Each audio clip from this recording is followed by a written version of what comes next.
आणि पहिली बातमी आहे ओबीसी मोर्चातून नागपूरमध्ये ओबीसी समाजाचा महामोर्चा संविधान चौकामध्ये दाखल झालाय।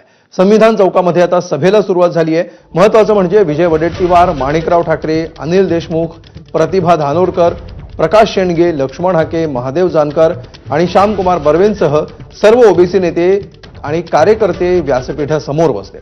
ओबीसी नेत्यांची बातचीत आमच्या प्रतिनिधींनी केलेली आहे, पाहूया।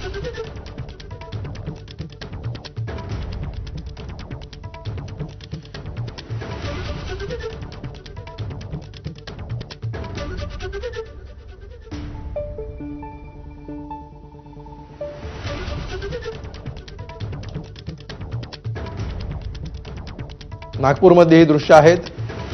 नागपूरमध्ये हा महामोर्चा संविधान चौकामध्ये आता दाखल झालेला आहे आणि आता या मोर्चाचं सभेमध्ये रूपांतर होईल। या सभेला देखील सुरुवात झाली आहे आणि अनेक महत्त्वाचे नेते या सभेला संबोधित करणार आहेत। यातील काही महत्त्वाच्या भाषणांवर आपलं लक्ष असेलच, मात्र सध्या आपण पाहतो आहोत की 2 ते 2.5 किलोमीटरचा पायी प्रवास करून आता हा मोर्चा नागपूरच्या संविधान चौकामध्ये दाखल झाला आहे।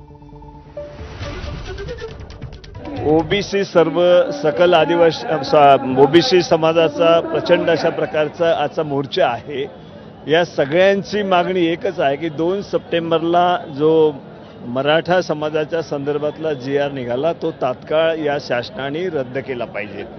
आणि शेवटी या ठिकाणी ओबीसी यांना जे काही आरक्षण मिळतं फार अपुरं आरक्षण मिळत आहे आणि त्याच्यामध्ये जर मोठा वर्ग त्या ठिकाणी मराठा वर्ग टाकला तर कोणाला किती आरक्षण मिळणार आहे त्याच्यामधून। या भारतीय जनता पार्टीच्या सरकारने 2 सप्टेंबरचा जो जी.आर. काढलेला आहे तो जी.आर. रद्द करावा अशी सर्वांची मागणी आहे।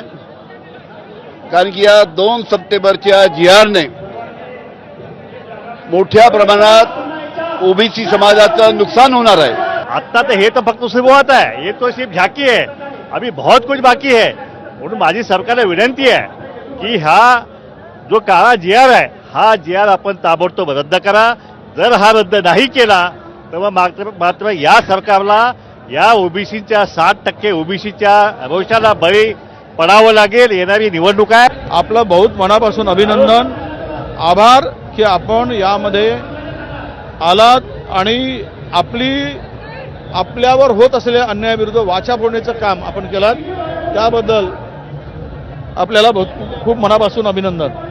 आमची तेच मागणी आहे, फक्त काँग्रेसचे खासदारच नाही, अख्खी काँग्रेस या ठिकाणी या ओबीसीच्या मोर्चामध्ये सामील आहे। त्याच्यामुळे जी.आर. रद्द झाला पाहिजे ही